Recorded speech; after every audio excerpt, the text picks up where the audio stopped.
The Wizard Monkey was buffed in the most recent update to TD Battles 2, more specifically the Archmage upgrade. So for today's video, we're going to be putting it up to the test to see if it's good or not. So let's see if it's good and let's see if we can win. So we got the map star, and my strategy once again is going to be Azili. Attack, farm, wizard, and it looks like our opponent's hero is going to be normal Oben, so let's freaking get it. But from that, let's take a second to thank our sponsor for today's video, a company that I absolutely adore, HelloFresh. With HelloFresh, you can get mouth-watering seasonal recipes and fresh, pre-measured ingredients delivered right to your front door. It's America's #1 meal kit and makes cooking at home fun, easy, and affordable. Using HelloFresh's services will save you out on a ton of money too. According to a Zagat dining survey, HelloFresh is up to 72% cheaper than dining at a restaurant or grocery shopping.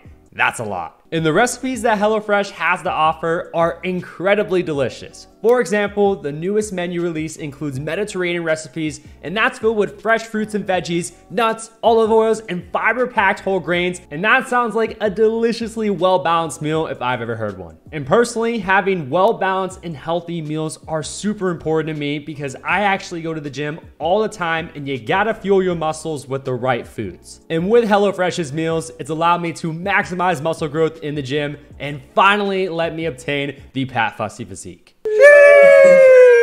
In all seriousness, if you want everything you need to prepare wholesome, delicious meals that are all delivered to your front door, just simply use my link or go to HelloFresh.com and use code POGBoltrix16 for 16 free meals across 7 boxes plus 3 surprise gifts. Once you click, my description will live update to count up the purchases. So what are you waiting for? Again, use my link or go to HelloFresh.com and use code POGBoltrix16. And thank you so much to HelloFresh once again for sponsoring today's video. So in case you guys don't know what exactly was all changed regarding the Wizard Monkey in this new 1.5 update, we can then go over the patch notes together right now. So first of all, and also final of all, the 500 Archmage damage to mob class balloons was increased from 30 to now 35. And the reason why I said what I just said was because literally that was all that was changed regarding this update with the Wizard Monkey, okay? Which is a bit underwhelming, but at the same time, it is good to see that they've been very consistently buffing the top path in general of the Wizard Monkey, right? Because this is not the first time that they've updated, or I should say, buffed the top path Archmage, okay? They've done it multiple times in the past, and they've decided that it even needs more buffs. And I thought, honestly, the Archmage was in a good place previously, or prior, I should say, to this 1.5 update. But hey, I definitely won't complain at the same time because I feel like the Wizard as a whole is pretty underwhelming compared to other towers in this game. For example, such as the Dartling Gunner, right? Dartling Gunner is still absolutely dominant in this game. Well worth the money. All the upgrades are fantastic. Whereas the Wizard Monkey, not so much, all right? I mean, more specifically, the Wizard Lord Phoenix. Come on, NK. If you're watching this, please finally buff that thing because, bro, it's been way too long. It's a $50,000 upgrade, and it literally struggles the AI, and that is no exaggeration, ladies and gentlemen. But I feel like the Archmage is fairly priced. It does a lot of damage as well. After the 1.4 update, so the last major update before the 1.5, they significantly buffed the damage, the Archmage and the Arcane Spike, which is the upgrade before that. They significantly increase the damage it does to DDT specifically, okay? So it's a great way to now defend against DDTs with. And the Prince of Darkness is also, it's a little bit underwhelming in my opinion, but the Necromancer upgrade previously, or prior to that, I should say, is very, very good, especially during the mid-game rounds and stuff, right? But I'm going to end up going for the greater production on my banana farmer, right? And he's got 2 Hearts of Vengeance druids over on his side, right? So he should be absolutely chilling. Let's go for the even faster shooting here, just to ensure that we can fully defend against all of these green balloons. He's going to end up going for the Heart of Thunder in the back of the map. I'm pretty sure, by the way, that he sold one of those druids to replace them.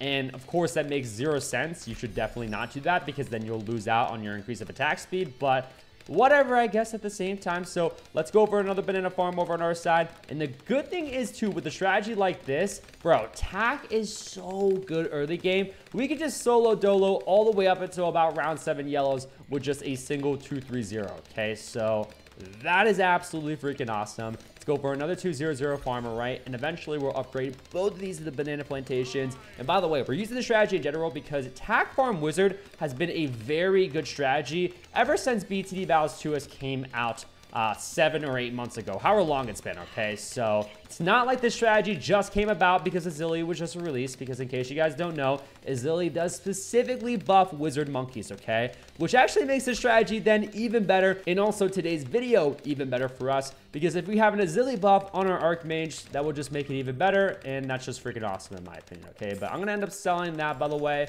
to go instead for the banana plantation. A little bit greedy on our behalf, but I feel like we're going to be able to get away with it. And maybe not actually, because now he's sending even more of these here. That's not too fun. I don't want to tower boost this. Genuinely don't want to tower boost that. We're fine. We're actually fine. Let's freaking get it, okay?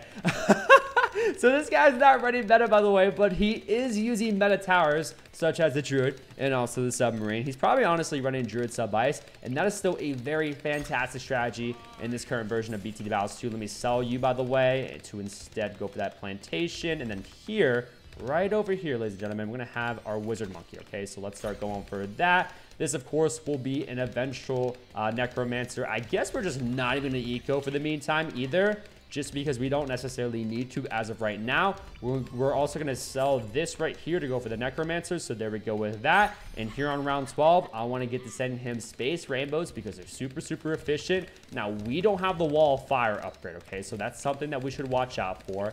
And I did go for the valuable bananas on both of those. Okay, okay, let's just go for the Wall of Fire.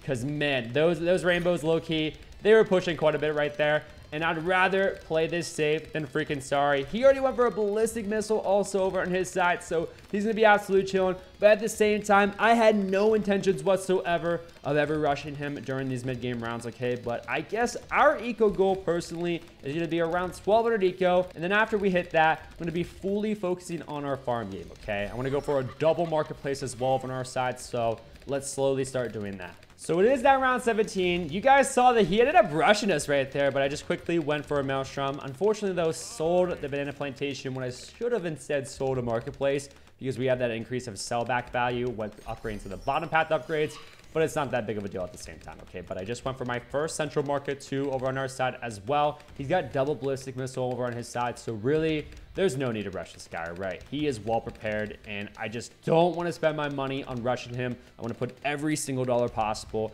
back into our farm game, all right? And our defenses are super minimal right now, but at the same time, the 0-2-4, okay, that's not too fun though. So let me quickly go actually for an overdrive instead right here, and let's hope and pray that we can fully defend against all of that. And are we good? Are we good? Are we good? Yes, we are. Just barely.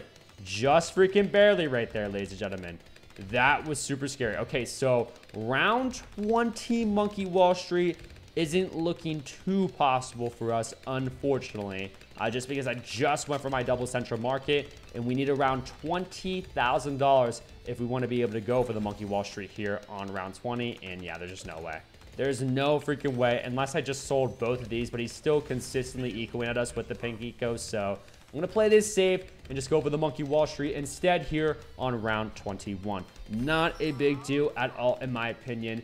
We could have sent him a rush, by the way, too, but he went for trees in the back of the map and everything. He did just stop ecoing over at us as well. He's going to end up sending us a little bit of a BFB rush, okay? So we should be fine. Let's go for that Wall Street, though. Awesome, awesome, awesome. And I guess I'm just going to overdrive spam here because I know overdrive spamming for a fact is pretty solid, all right? And that's a 4-5 BFB, so thinking with this many, we should be good, right?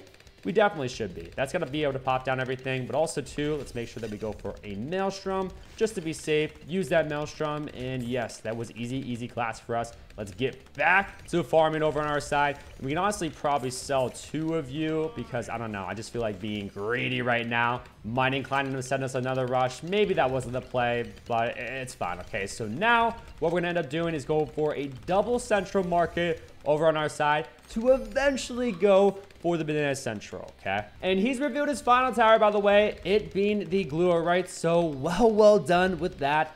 It's not the ice, right? But glue is still a very fantastic third tower to have with his strategy, okay? Because against DDT specifically, he's going to be absolutely fine. He doesn't need to go for things like the Superstorm, for example, because that is a very expensive upgrade compared to the Super Glue. And I think the Super Glue is only like, what, $28,000? Somewhere around there. And that is much, much cheaper for him, okay? So well done with freaking that. Now, do we try to go for the Banana Central here on round 25? It's going to be a bit close. We might be able to pull it off. We might not, because we need around $30,000 in order to even have the chance to pull that off, all right? And let's see if we can fully defend here against that. Okay, yeah, we're good. Dude, Necromancer, it's insane, bro. It's absolutely insane. 40,000 pops for the young man. And this overdrive only has 5,000. Granted, we kind of just recently placed it. Whatever, I guess, all right? But like I said, let's sell you. Go for the Banana Central. This is risky, guys. This is very, very risky, just because here on round 26, he could send us DDTs. And our DDT defenses, as of right now, are pretty non-existent in my opinion. So let's kind of just hope and pray that he does not end up sending us anything. But I'm going to try to go for an Arcane Spike, or actually at least 2 Arcane Spikes here. He did stop. Okay. Okay, we're fine. We're fine. We're fine. We're literally fine. We just shred all that. Let's go. Let's go, baby. Let's go, baby. Every DDT that he sent us right there, minus 150 eco. Every single freaking one, ladies and gentlemen. That was so well worth it then. I used every possible ability too, just to be really, really safe. But dude, that Moab Hex actually did so much damage, I feel like, right there. Or maybe it was the totem. I don't really know though. Maybe it was like a mix of both abilities.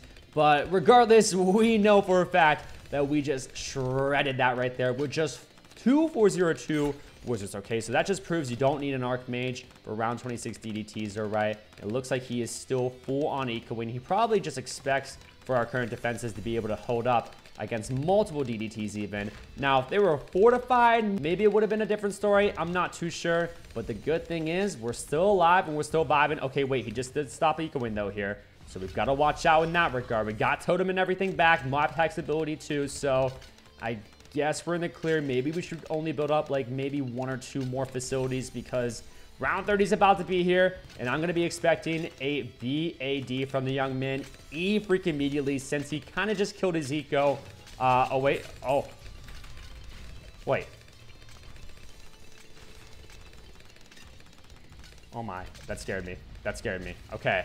He sent me fortified ceramics right there, but obviously I just had Maelstrom. That's why I was so confused right there. Oh my goodness. Okay. We're not going to end this game though just yet, ladies and gentlemen, just because, again, we want to specifically showcase the Archmage with today's video, all right? This thing already has 26,000 pops here. It is now round 30. BFB on both sides. We both are going to end up being AO-freaking-K. And we're going to ultimately see here, too, if he ends up sending us a fortified BAD. All right, he's going to try to do this. All right, so let's do that.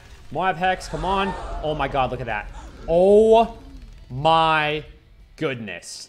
The Archmage literally just shredded against those DDTs. He's going to end up surrendering because of it, all right? So we did not get to see the Archmage in action against BADs, unfortunately. But against DDTs, the Archmage absolutely did not disappoint, shredding every single one that he tried to send at us. So let me know down in the comment section below if you guys would like to see another video, though, on the Archmage against fortified BADs and stuff like that. And if you guys have not already, make sure to check out this video where we test the newly buffed Flying Fortress to see if it's finally good or not in BTD Battles 2, because with the 1.5 update, the Flying Fortress was also buffed. So if you have yet to check it out, go make sure to watch it.